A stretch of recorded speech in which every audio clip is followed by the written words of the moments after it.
flu season is ramping up early. The CDC says 60% of the country has some level of flu activity, and that's unusually high for this time of year. The Army's top germ lab was abruptly shut down. Tonight, the CDC trying to extinguish the health emergency linked to e-cigarettes until it figures out why so many people are getting serious lung injury. This year, even before peak season, 30 states are reporting a higher number of flu cases than at the same point last year or even for the last 10 years. In historic Frederick, Maryland, are the biological warfare laboratories.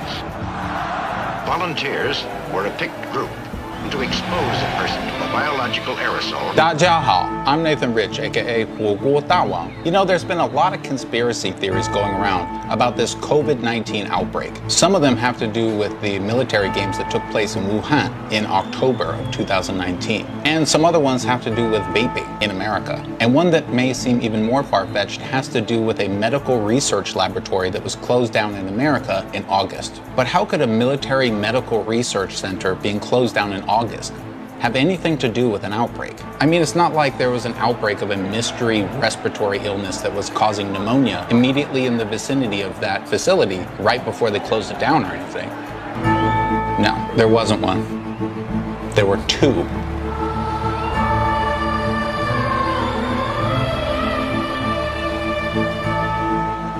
The Chemical and Biological Defense Unit of the Department of Defense announces bidding for a DoD Phase 1 project. It specifically mentions SARS-CoV and MERS. They're trying to develop a resistance to them. Phase 1 is to identify broadly acting small molecule inhibitors of virus infection. Some kind of a treatment that they can give to humans so that they won't be affected by these viruses. Warfare is mentioned several times, and they want to start doing lots of replication of these viruses and test their different products to prevent infection. In a nearby town in Fort Detrick, the military research facility puts out an advertisement for hiring an animal caretaker, suggesting that they have animals at this facility. In June, the CDC goes to this medical facility and they find that this facility has not been following protocols about containment. And it's exactly at this point that vaping illness, which had been around for a couple of years, suddenly starts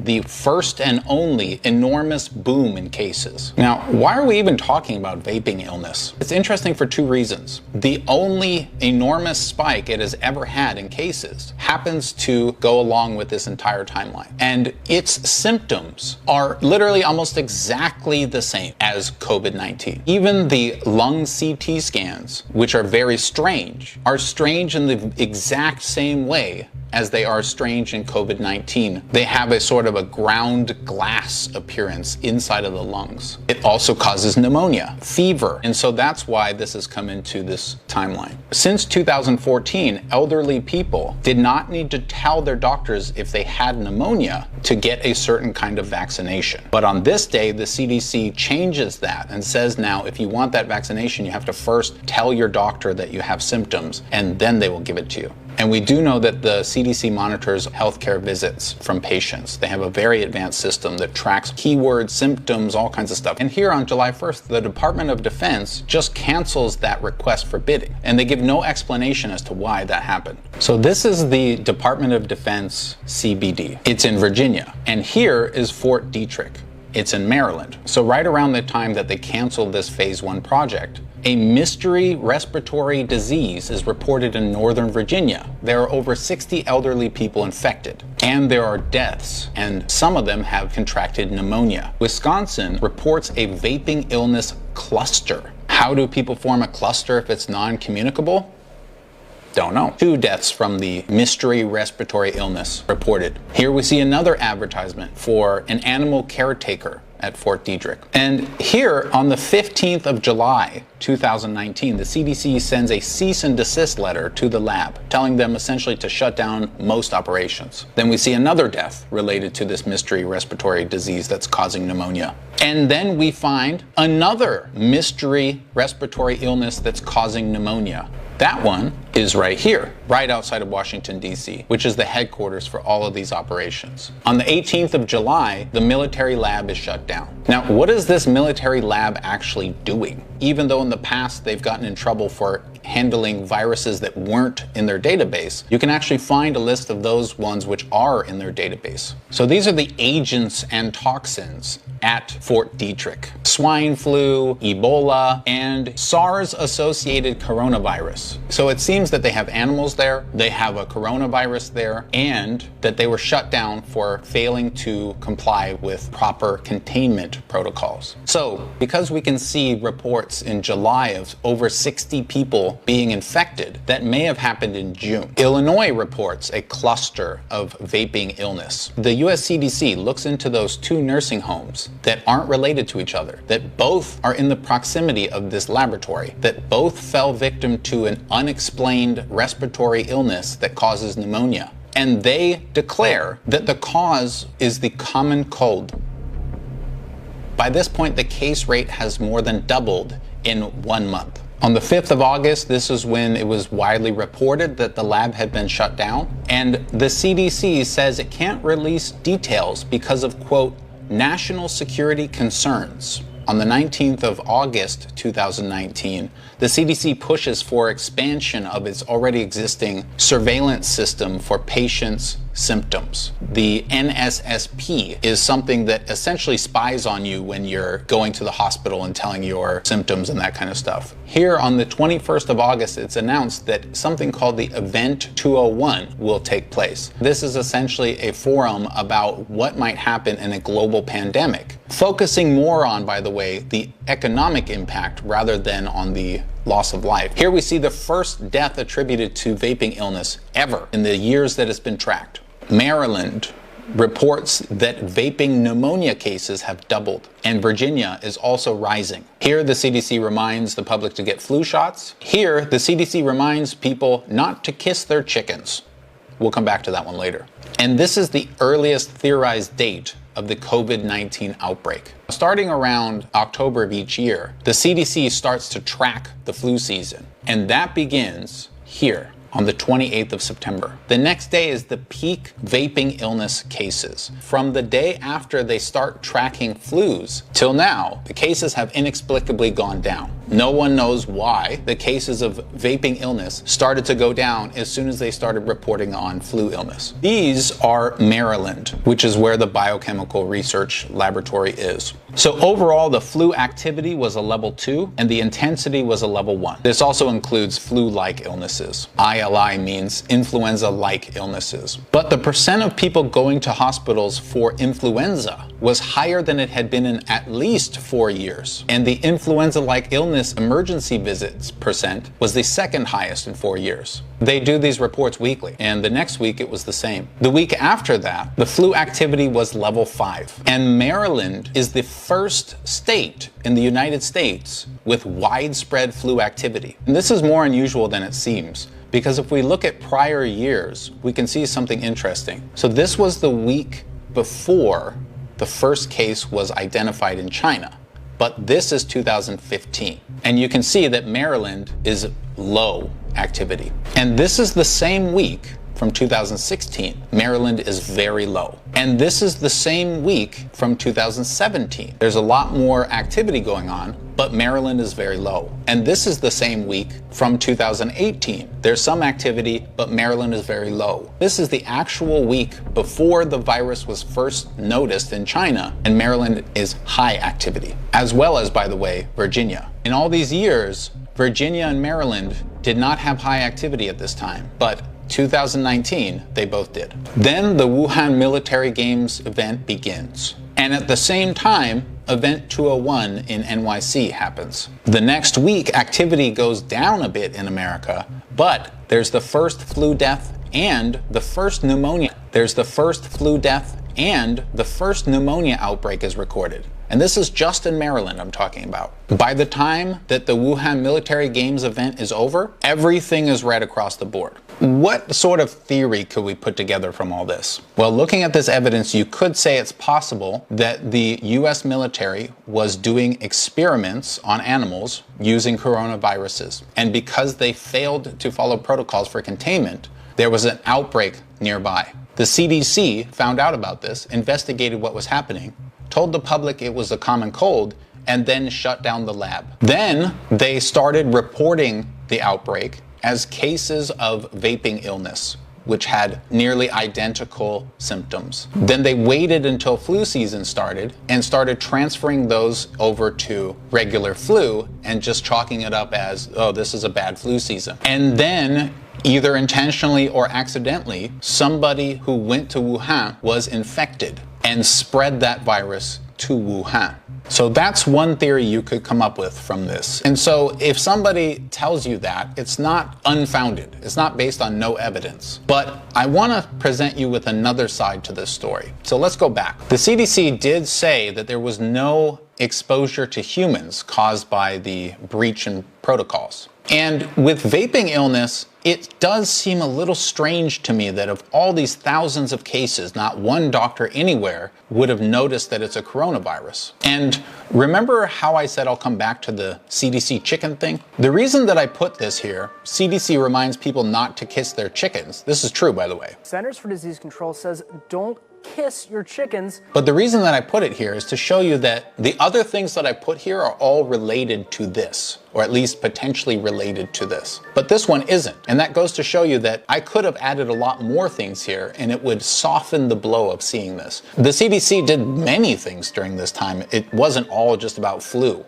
So this kind of waters down that argument a little bit. And there's a few more things that make this seem less likely. For example, Maryland didn't report a cluster of vaping illness. It did report the clusters of old people getting sick, but not vaping. Meanwhile, Illinois and Minnesota did, which seems kind of a stretch coming from Maryland. Also, Maryland having a very high activity during the flu season doesn't necessarily mean as much as it sounds like, because a lot of America had a very high flu season, which you might say is further evidence, but that's not proof of anything. It could just literally be that it was a high flu season. And remember when I showed you this data about 2018, 2017, 2016, 2015? And all of them showed that Virginia and Maryland were low compared to what they were in 2019. Well, what happens if we look at 2014? Suddenly the picture changes, because in 2014 we didn't have a huge outbreak. So maybe this was just a year of heavy flu and 2019 wasn't, and it was actually coronavirus. But I mean, maybe it was just a year of high flu activity. So the information that I showed you is a little bit skewed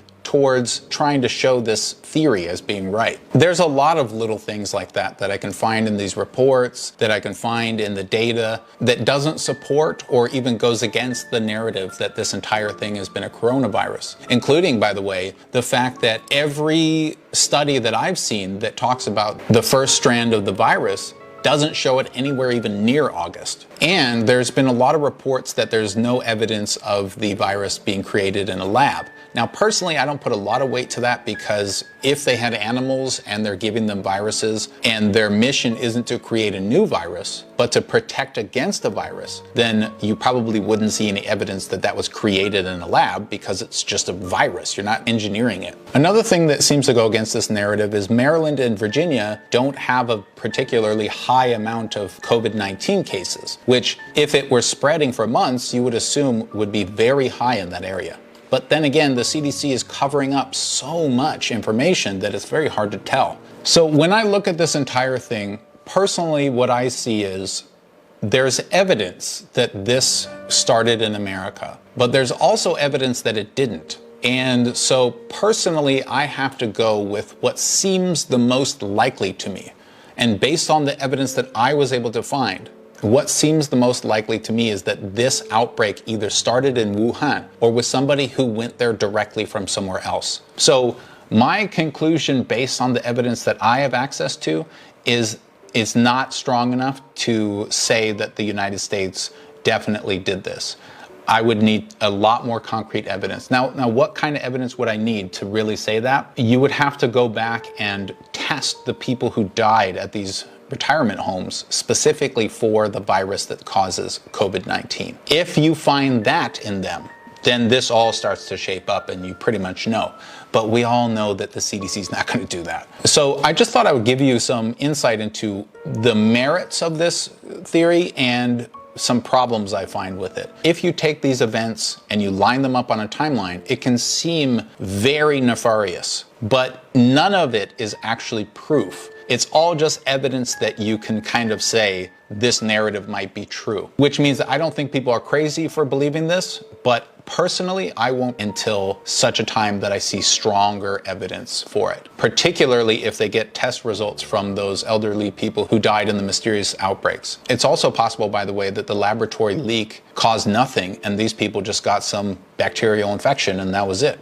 It's also possible that the lab did cause a leak and it has nothing to do with COVID-19 and these people died and it was covered up and it's totally unrelated. There's many possibilities, and the fact is we need to form conclusions based on facts. And the facts that I see tell me that this is very interesting, it's a fascinating idea, the evidence isn't strong enough. And so to me, it seems like this outbreak either started in Hubei or it started with someone who came to Hubei, but we would really need to find evidence for that. And so the search continues. The vaping thing does seem quite a bit strange, that it was spiking and then just suddenly went down and there's no explanation for it and no one knows what causes it, and it happens to align with all of this. So it's definitely an interesting theory. I really hope that researchers will demand more information about these things, but because the CDC is so opaque, it's going to be really tough to find out any truths.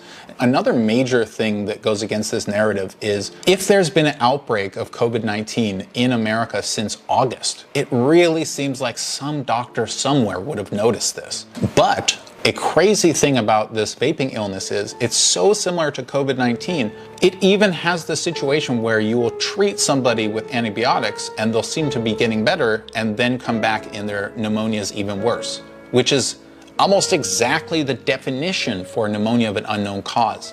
So the only reason that we call this vaping illness is because the thing that everybody has in common is that they're vaping. But the interesting thing is, vaping also increases your likeliness of getting COVID-19. And this is according to doctors, not according to me. So it could be the case that these people were contracting COVID-19 because they were vaping. Maybe a weaker form of the virus that needed you to be vaping or have weakened lungs to invade your body.